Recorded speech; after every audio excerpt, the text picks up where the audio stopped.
Is it possible that your staff inside the salon secretly hates you? It's possible. On today's show, we'll show you how you can deal with it. Salon owners are some of the most amazing people on planet Earth. The only problem is sometimes their hearts are so big and they give so much of themselves to their staff and guests that it creates unintended consequences. Our goal is to change the industry by elevating the way the rest of the world sees salons, spas, and barbershops and give it the credibility that it truly deserves. This is the Salon Owner Evo Revo Show. So there are so many things inside the salon, Doug, that when you're dealing with people, you can start arguments or people can be super nice to your face, right? They have that yeah, everything's fine. Everything's good. You're the best boss in the world. In fact, I got you the best boss in the world mug, Doug, because I love working here. But it's possible that they're full of the you-know-what. It is possible. I think a lot of it comes, sometimes as owners, we get caught up in things we don't realize. What I see a lot of times, people start treating the people that work with them as objects and not as human beings. When you do that, you really can slip down a slippery slope.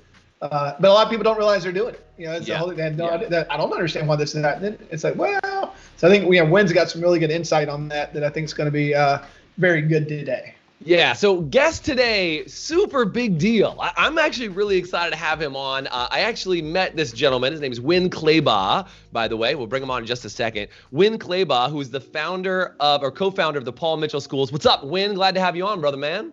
It's a pleasure. Thanks for finally tracking me down. I appreciate this a lot. Yeah, well, I'm glad to have you on. And Winn is not only co-founder of the Paul Mitchell Systems, but you're also current dean of Paul Mitchell Schools. Is that accurate? I am. We have over 100 Paul Mitchell schools around the country, over 14,000 students attending our schools and growing. So we're growing. So just a really small school system. I don't think anybody's heard of it. So if you haven't heard of Paul Mitchell before, just kidding. But the idea is for crying out loud, man, you guys have made a huge impression on the industry. You've educated so many people over the years. I'm grateful to have you here. I saw you at John Harms had me down at one of the Millennium Conferences. You were a speaker out there in doing a huge main stage event. I sat down in your room and was just blown away. I think more than anything, Winn, by your energy and your personality and kind of your enthusiasm for the industry. And, Doug and I really have just felt that the industry, it needs to shift the stigma of the salon and spa industry, because I think there's parents out there that go to put their kids in beauty school and they go, I'm not sure. And I think you guys do an amazing job. There's a lot of schools out there that do it, but you guys have really done a lot of work in educating people on how the salon and spa industry really is and how amazing it can be. And our mission in the High Performance Salon Academy is to elevate the way the rest of the world sees the salon and spa industry. And I just think you guys have done an amazing job over the years. If you guys have heard of Paul Mitchell, do me a favor and say, of course, in the chat. But I can't imagine that they haven't, Winn, for crying out loud. But I'm excited to have you on and be chatting with you today. So, dude, thank you so much for being here. I think you talk as fast as I talk, and that's rare. Wow. I'll try and keep up. I mean, people know if they can't listen fast enough, that it's their dysfunction, not mine. That's how I look at it. But I just want to make sure people get as much as possible, and I think that's the goal. So by the way, if you guys are on, would you do me a favor and type in where you're jumping on the podcast or the podcast and the video from? Do me a favor, type in the chat. I'd love to know what city you're on from, so we can just kind of understand who we're touching and who we're reaching. We're excited to have you here. Winn, you kind of mentioned this idea that sometimes salon owners can be seen in the business as the jerk. They can be seen as the person who's got to enforce the rules, make everybody do what they got to do, show up on time, wear the right clothes, fashionable, but not too crazy and kind of in between. So why is it that sometimes salon owners can be seen as the jerk in your mind inside the salon? What do you think that is? Well, you're right that is the role of a good salon owner, a good salon manager, to make sure that people are following the systems. But there's old school leadership compared to new school leadership. And old school leadership is about dictating, policing people. And we all know that does not work. If we're talking about a healthy culture that people want to belong to, we need to focus on a new level, a new style of leadership. And what did they say? 50% of people who quit their jobs did so to get away from their boss. Yeah. And by the way, those who quit are not the worst employees, they are the best employees. You know, the best employees quit because they know that they deserve better. And the worst employees know that they're lucky to have a job, and so they stick around, right? They're part of the problem.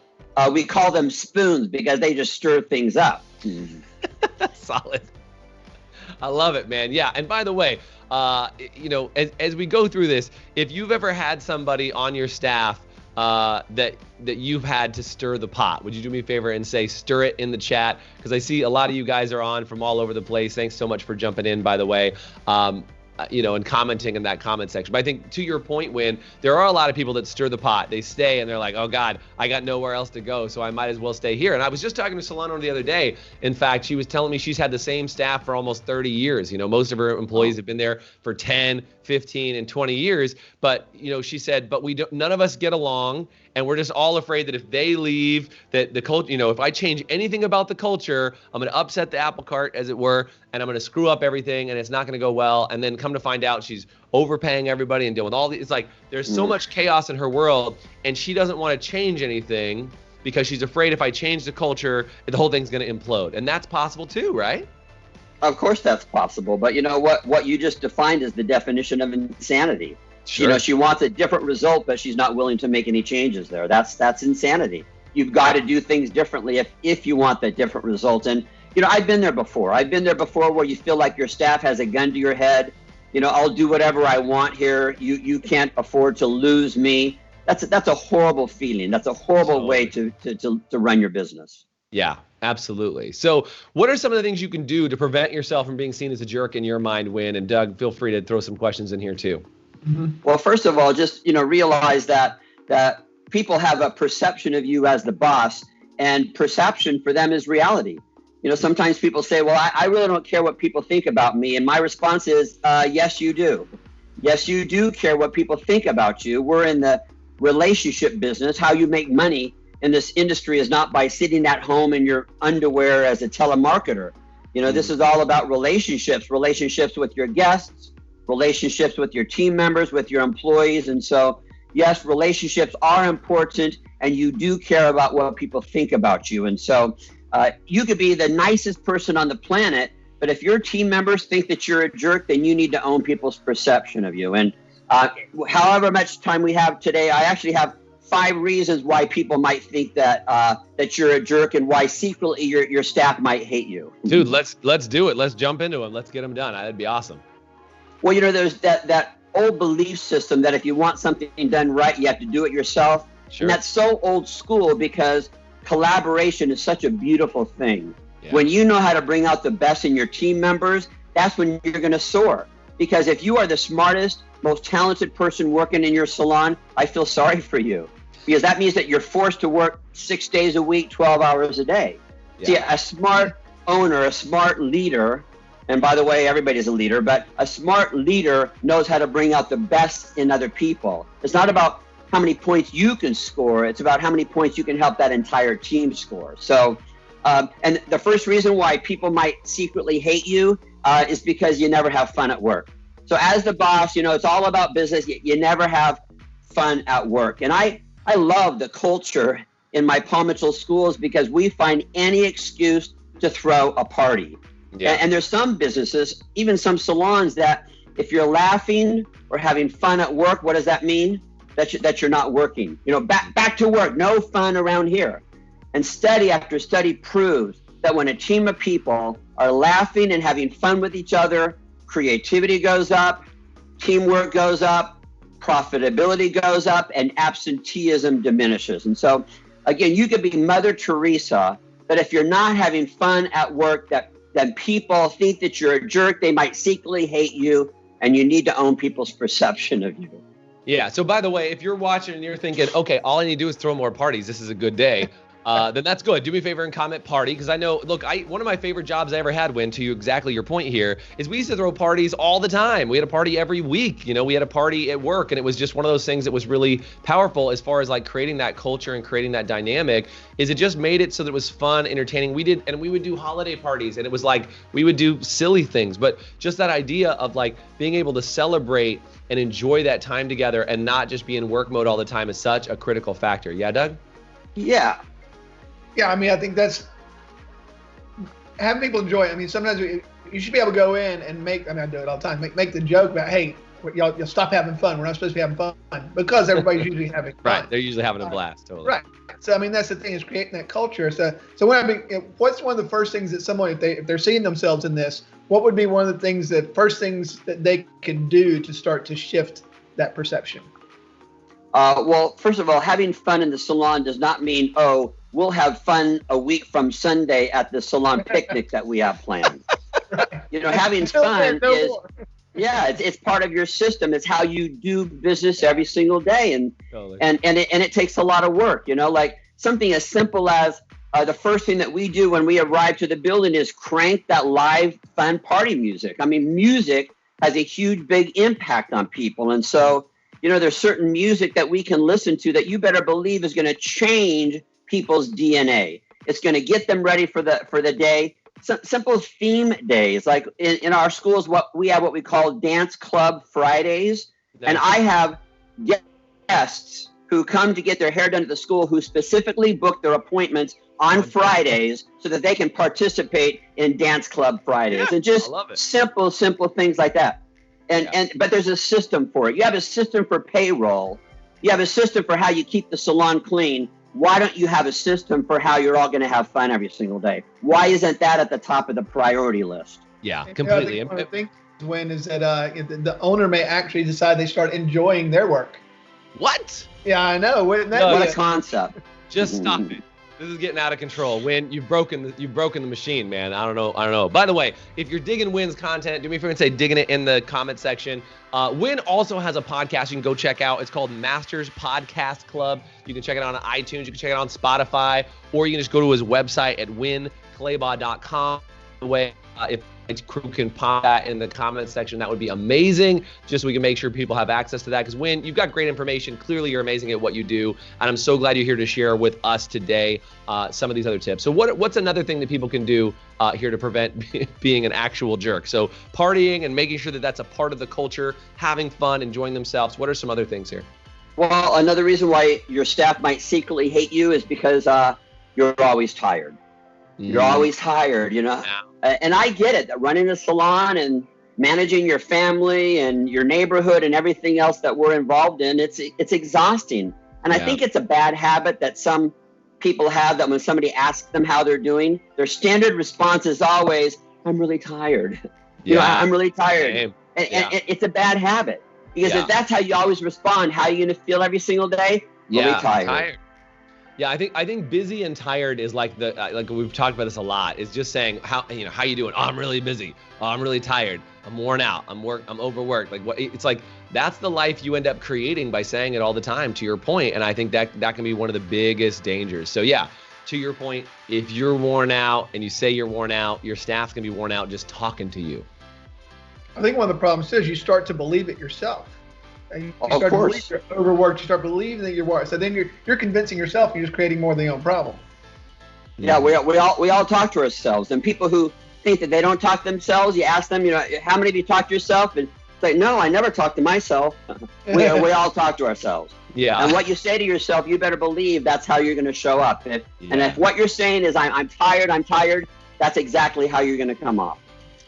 Yeah, exactly. And by the way, I see Angela on here said, I'm not even in the salon industry, just a huge fan. These tips are something you can implement in the industry too. Yeah, by the way, what we're talking about, obviously we talk about the salon spa industry all the time because that's the world we live in. But yes, this is culturally appropriate to party in other companies. It's culturally appropriate to not say that you're tired and wiped out if you run a CPA firm. Like that's probably a good idea in almost any business. But I'm going to be really honest, Winn. The reason, because I'm an adopted family member of the salon and spa industry. Like, right, I didn't come from cosmetology school and then come into the industry. I came from coaching, leadership, and training, and then I got adopted in the salon spa world, and it's because they're my kind of people. They like to party, like to have a good time. They're creative. They're genius level people that love performing and doing some amazing art and work. And it's like I love those type of people because they're some of the most fun people on planet Earth. When you suck the fun out of a creative person, they are not happy campers, and they will very slowly over time, hate their work environment, hate it, and change and go and do something else. Yeah. Oh, absolutely. And I'm with you. I'm not a hairdresser. I've never been a hairdresser.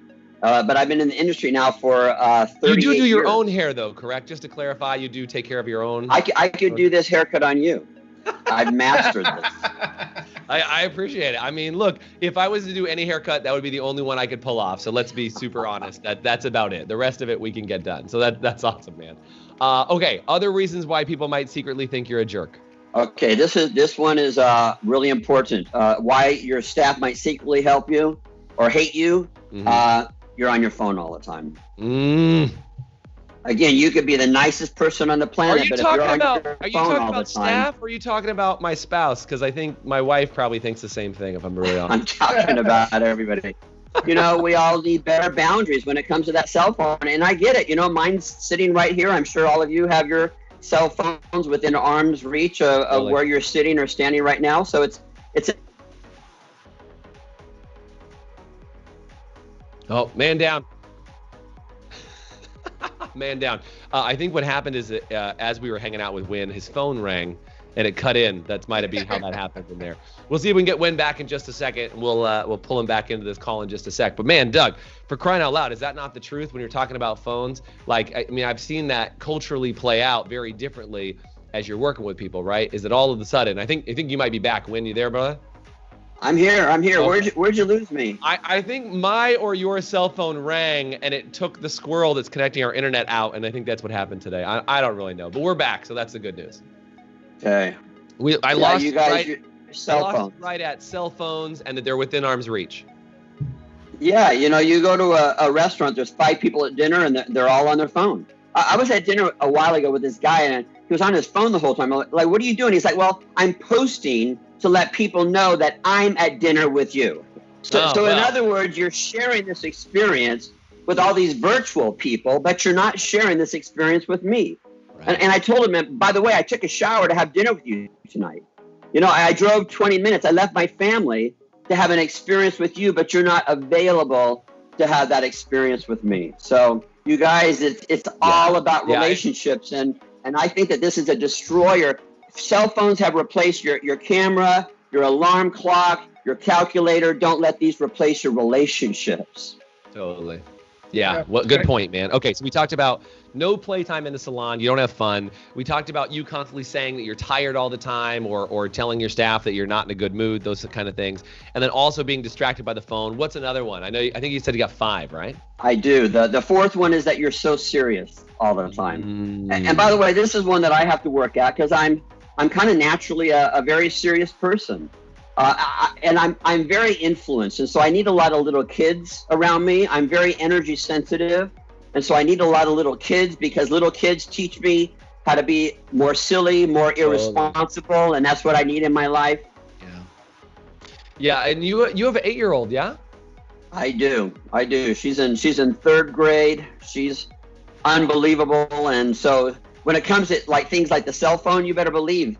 I think she said that to me one time. Hey, Daddy, you like your cell phone better than you like me, and it's like, Dad, exactly, yeah. Stabbing you in the, that's tough brutal. lesson. I mean, kids are really sensitive. They know, and it's very funny. I remember when, because I've got a 3-year-old and a 6-year-old, and I remember, you know, when the first, like, I think they had like a little play kitchen that had like a little cell phone that was like you could put on the wall, and I remember it was like they would sit and play with it, and then they would ignore me if they were on their phone, and I was like, oh my God. When your 2-year-old is like, no, sorry, I'm on my phone, you're like, oh, where does that come from, Dad? You know what I mean? Like, it's brutal, and they learn immediately like where the priority is in your world, and they'll show it to you, and you either modify it or adapt to it. And it's not an easy thing. By the way, guys, if that's not easy for you, do me a favor and type in not easy. But kids will reflect it back to you almost instantaneously. You know, as an adult though, sitting in that same meeting, it says a lot about the priority of that relationship.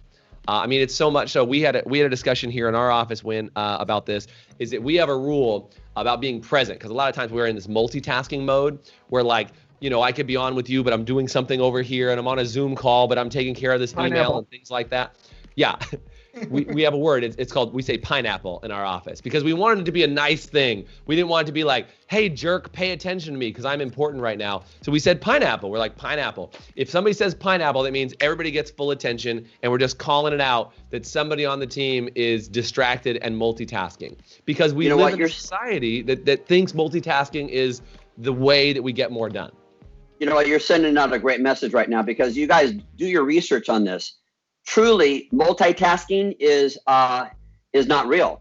It's a myth. It's a myth. You cannot multitask. The brain cannot multitask, and your people value what you value. And so if they see that your phone is more important than they are, then you better believe that's going to be how they treat their customers. That's how they're going to treat each other. Yeah. And this whole idea of being too serious, when you're serious all the time, you're not approachable. People don't want to help you out. And so that's another reason why people might secretly hate you in the salon. Yeah, I love it. Okay, so too serious. What's the fifth one, Winn? You know what? If you're taking notes, this is the one that you want to put a star next to, and that is that you never show gratitude, which, by the way, is a basic human need for your team members on a daily, regular basis, for them to feel love, appreciation, gratitude, acknowledgement from you. It's oxygen for your people. It's a basic human need, and we all need that. Yeah. One of the interesting things on that, I think a lot of people, because they don't know how to show gratitude to themselves, so therefore they had a hard time showing it to other people. I think once you learn to show gratitude to yourself and be able to show it to other people, I think that is a game changer. You're so right. Yeah. Oh, Doug, you're exactly right. That's the law of the universe. What goes around comes around. If you're not giving it to yourself, there's no way that you're going to be able to give that to yourself, to other people. Yeah. I mean, we talk about, gratitude is a practice. Gratitude is a muscle. It needs to be exercised. We teach people about doing daily gratitude processes. And man, Winn, it's one of those things where, like, you get somebody to write down 10 things they're grateful for every single day, even if it's just like, I woke up this morning. And you can tell when you ask somebody, like, you just ask somebody, hey, Winn, give me 10 things you're grateful for. And if they can be like, man, I'm grateful for my kids and my family and my job and my car and my life and oxygen and, like, getting up this morning, and I'm grateful. It's like they can either spit them out, or you say, what are you grateful for? And people go, I don't know. And it's like extracting teeth, because that muscle has not been exercised in a long time. Because in general society, in a normal environment, AKA a lot of salons that think that you might be secretly hated behind your back, is that those salons don't practice any sort of gratitude ritual or win celebration process. No pun intended, we're talking to Winn Claybaugh. But the win celebration process, right? And being able to figure out, like, how do you actually enjoy and celebrate each other, because it's not normal in a business setting for your boss to come up and give you a high five. You know what I mean? Like, it doesn't work, right. Especially during Corona time. You're like, high fives are against the rules. You know what I mean? Like, and so you got to figure out other ways to be able to celebrate and show people how you're actually grateful for them. And any tips on that, by the way, Winn? How do you like to show gratitude towards people, especially in a school system environment?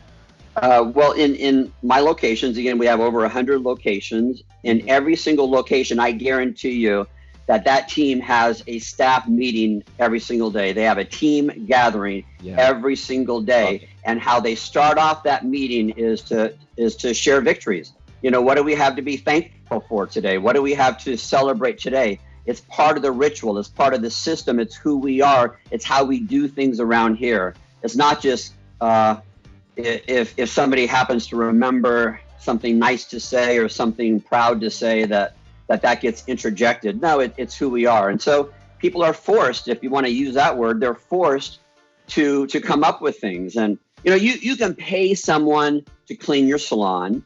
You could pay someone to clean your house and to mow your lawn, but you wouldn't pay someone to kiss your kids goodnight. You wouldn't pay someone to attend your daughter's piano recital.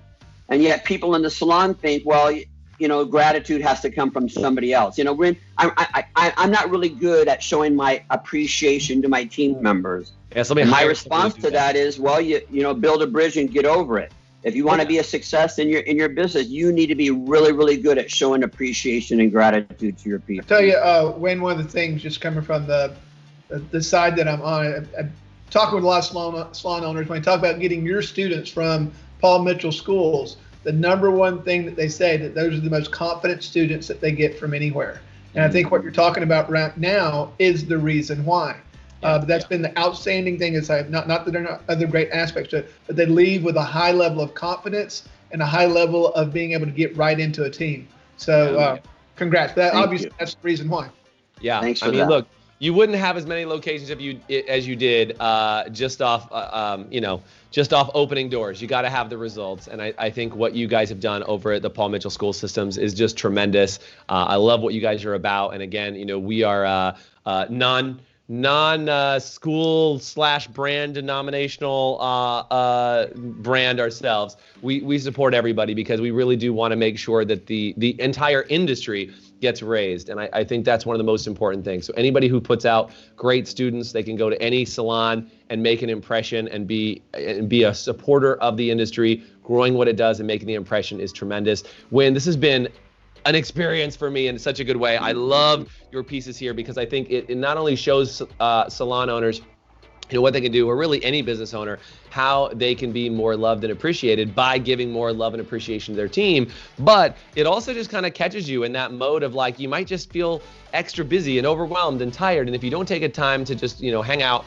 and throw yourself a party, and even if you do schedule that party and just remind yourself that it needs to exist, work it into your routine and start exercising that muscle, it'll be really powerful. Winn, anything you want to say in closing, man, that would be helpful for salon owners? Yeah.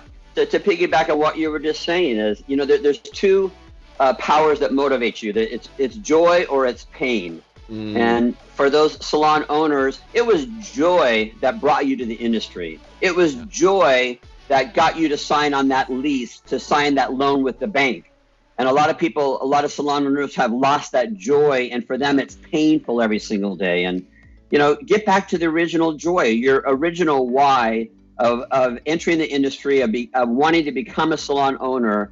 Stay true to what that original reason was, and that brings you the joy. And you better believe with that joy, that comes along with being a better leader.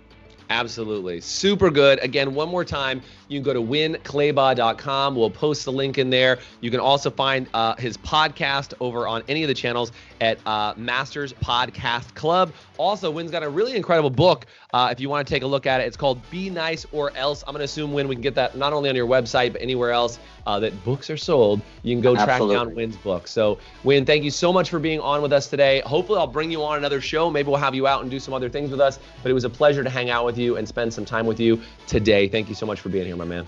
My pleasure. Thank you so much for having me. All right, guys. And do me a favor, if you haven't subscribed to our podcast yet and you want to talk and interact with other great, incredible speakers, every Thursday morning, 8:30 Pacific, we jump on and do a live podcast on video and then distribute it out to all the podcast channels. Do us a favor. If you like today's episode, give us a rating, give us a like, share this podcast, and make sure that you share some of Winn's light with the rest of the world. Thank you so much for being here, Winn.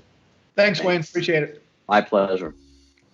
Thanks for listening to the Evo Revo podcast. If you liked today's episode, please subscribe, leave us a review, and you can always get more information, including show notes and the video episodes at evorevopodcast.com.